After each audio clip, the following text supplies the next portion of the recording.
بہلول تانا فرماتے ہیں کہ میں ایک مرتبہ گلی سے گزر رہا تھا کہ میں نے کچھ ایسے بچوں کو دیکھا جو کھیل رہے تھے۔ ان کے قریب ہی کچھ اور بچے موجود تھے، مگر ایک بچہ الگ بیٹھا ہوا برابر مغموم اور اداس نظر آ رہا تھا۔ میرے دل میں بات آئی کہ میں اس بچہ کا دل بہلاؤں، پتہ نہیں کیوں اداس اور مغموم ہے۔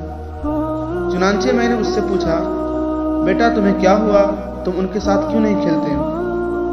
اس نے میرے طرف دیکھا اور کہا، چچا جان، افحسبتم انما خلقناکم عبثا، یعنی کیا آپ یہ گمان رکھتے ہیں کہ ہم بے فائدہ پیدا کیے گئے ہیں؟ کہتے ہیں کہ میں بچے کی یہ بات سن کر بڑا حیران ہوا۔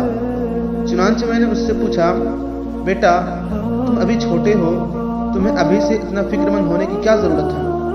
وہ کہنے لگا، چچا جان، میں اپنے گھر میں دیکھتا ہوں کہ جب میری امی نے آگ جلانی ہوتی ہے تو وہ چولہے کے اندر چھوٹی چھوٹی لکڑیاں پہلے ڈالتی ہیں، اسی طرح وہ آگ سلگاتی ہے، اور جب آگ بھڑک اٹھتی ہے تو پھر بڑی لکڑیوں کی باری آتی ہے۔